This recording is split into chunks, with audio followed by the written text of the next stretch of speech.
நம்ம பார்க்க போறது தை மாதம் முடிந்து வரக்கூடிய மாசி மாதத்தினுடைய முதல் நாள் நம்ம செய்ய வேண்டிய விசேஷத்தை தான் நம்ம 1ஆம் நாள் வெள்ளிக்கிழமை நீங்க காலையில ரொம்ப சிம்பிளா செய்ய வேண்டிய ஒரு விஷயத்தை நம்ம பெருமாள் ஆலயத்துல அமர்ந்துதான், ஸ்ரீ ஆதிகேசவ பெருமாள் ஆலயத்துல அமர்ந்துதான் இந்த தகவலை உங்களுக்கு நான் சொல்றேன். எளிமையான விஷயம் தாங்க. பட் அதன் மீது உங்களுக்கு நம்பிக்கை இருந்ததுன்னா அந்த நம்பிக்கை இறைவனுடைய அருளை நிச்சயமா உங்களுக்கு பெற்றுத்தரும்.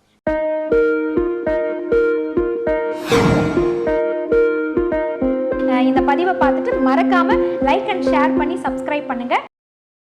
ஆர்த்தி விலாக் நேயர்கள் அனைவருக்கும் அன்பார்ந்த வணக்கம். நம்மளுடைய அன்றாட வாழ்க்கையில நம்ம எல்லாருமே ஓடக்கூடியது காசு, பணம், பொருள் இதெல்லாம் சேர்க்கணும் அப்படின்றதுக்காக தான். இதெல்லாம் எதுக்காக வேணும் அப்படின்னு பார்த்தீங்கன்னா நம்ம நிம்மதியான ஒரு வாழ்க்கை வாழணும் அப்படின்றதுக்கு தான்.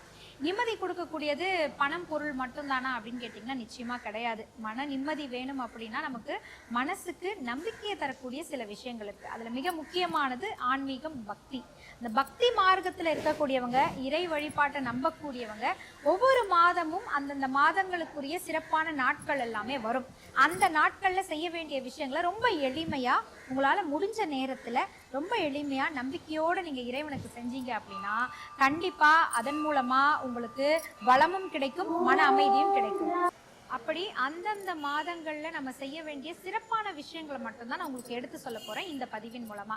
இன்னைக்கு நம்ம பார்க்க போறது தை மாதம் முடிந்து வரக்கூடிய மாசி மாதத்தினுடைய முதல் நாள் நம்ம செய்ய வேண்டிய விசேஷத்தை தான் நம்ம பார்க்க போறோம்.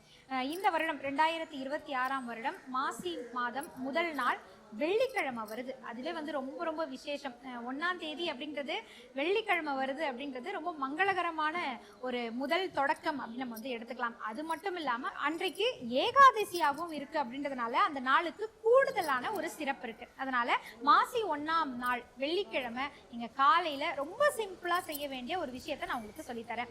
நம்ம வீட்டுல எல்லாருக்குமே தெரியும், இந்த மாவிளக்கு போடுறது அப்படின்றதுனுடைய மகத்துவம் நம்ம எல்லோருக்குமே தெரியும். பச்சரிசி, வெல்லம், ஏலக்காய், சுக்கு இது எல்லாமே கலந்து இறைவனுக்கு அப்படியே ஒரு நெய்வேத்தியமாக நம்ம அதையே விளக்கா மாற்றி ஏற்றக்கூடியது தான் இந்த மாவிளக்கு அப்படின்றது. ஸோ நான் சொல்லக்கூடிய இந்த மாசி 1ஆம் தேதி ஏகாதசி தேதியா வர்றதுனால அன்றைக்கு பெருமாளுக்கு ரொம்ப ரொம்ப விசேஷம் அப்படின்றதுனால வீட்டிலையே நீங்க காலையில எழுந்து வீடெல்லாம் சுத்தம் பண்ணிட்டு நீங்களும் தூய்மையான பிறகு பூஜை அறையில போயிட்டு நீங்க முதல்ல விளக்கேற்றுவீங்களே, அதற்கு முன்பாகவே ஒரு 2 மாவிளக்கு தீபத்தை நீங்க வீட்டில் ஏற்றி வச்சிடலாம். மாவிளக்கு எப்படி போடணும் உங்களுக்கு தெரியும். ரொம்ப பெரிய விளக்கா போடணும் அப்படின்ற அவசியம்லாம் கிடையாதுங்க. ஒரு பிடி மாவுல சின்னதா அழகா 2 விளக்கு போட்டீங்கன்னா போதும். ஆனா கண்டிப்பா மாவிளக்கு போடுறவங்க ரெட்டை விளக்கா, அதாவது ரெட்டை படையில தான் நீங்க விளக்கு போடணும். பச்சரிசியை நல்லா இடிச்சு எடுத்துக்கோங்க.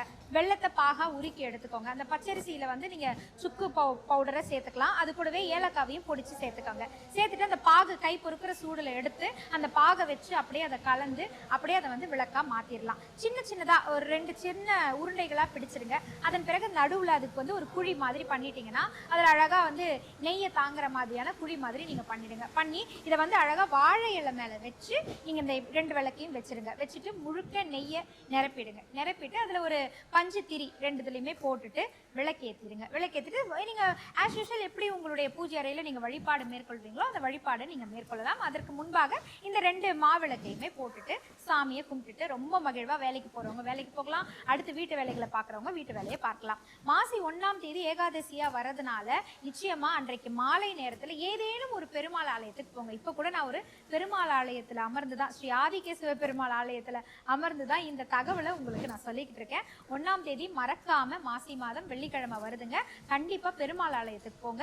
துளசியும் பூவும் வாங்கிட்டு போய் இறைவனுக்கு கொடுத்துட்டு இறைவனை நல்லா தரிசனம் செஞ்சுட்டு எனக்கு எல்லா விதமான வளங்களையும் கொடுங்க.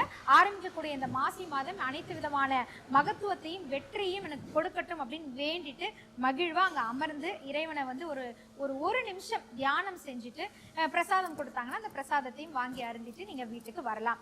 மறக்காம காலையில போடக்கூடிய அந்த மாவிளக்குல இருக்கக்கூடிய அந்த பிரசாதத்தை அக்கம் பக்கத்து உறவுகள் ஒரு 2-3 பேருக்காவது கொடுத்துட்டு அப்புறம் வீட்டுல இருக்கக்கூடியவங்க எல்லாம் அதை பகிர்ந்து உண்ணலாம். கண்டிப்பா அதை வெளியில யாரேனும் நபர்களுக்கு கொடுக்கணும். அந்த பிரசாதத்தை நீங்க கொடுக்கணும். இதுதான் மாசி மாதத்தினுடைய முதல் நாள் வெள்ளிக்கிழமை ஏகாதசி தேதி அன்றைக்கு நீங்க செய்ய வேண்டிய வேண்டிய மிக முக்கியமான விஷயம். எல்லாமே எளிமையான விஷயம் தாங்க. பட் அதன் மீது உங்களுக்கு நம்பிக்கை இருந்ததுன்னா அந்த நம்பிக்கை இறைவனுடைய அருளை நிச்சயமா உங்களுக்கு பெற்றுத்தரும். பெருமாள் அப்படின்றது காக்கக்கூடிய ஒரு தெய்வம் மட்டும் இல்லை, நம்ம மேல அவ்வளவு அன்பு செலுத்தக்கூடிய ஒரு இறைவனும். நம்ம வந்து ஒரு துளி அன்பு அவருக்கு கொடுக்கும் பொழுது கடல் போல அன்பை அவர் திருப்பி நமக்கு வரமா அள்ளி தரக்கூடியவர். அப்படிப்பட்ட நாராயணனுடைய அருளை பெறணும் அப்படின்னு நினைச்சீங்கன்னா இந்த மாசி முதல் நாள் நிச்சயமா இந்த ஒரு வழிபாடு முறையை, எளிமையான வழிபாடு முறையை வீட்டில் முயற்சி செஞ்சு பாருங்க. இந்த பதிவு உங்களுக்கு மிகவும் பிடித்த பதிவா இருக்கு, இதை நான் தொடர்ந்து செஞ்சுக்கிட்டு தான் இருக்கேன் அப்படின்னு சொல்லக்கூடியவங்க கண்டிப்பா கமெண்ட் பண்ணுங்க.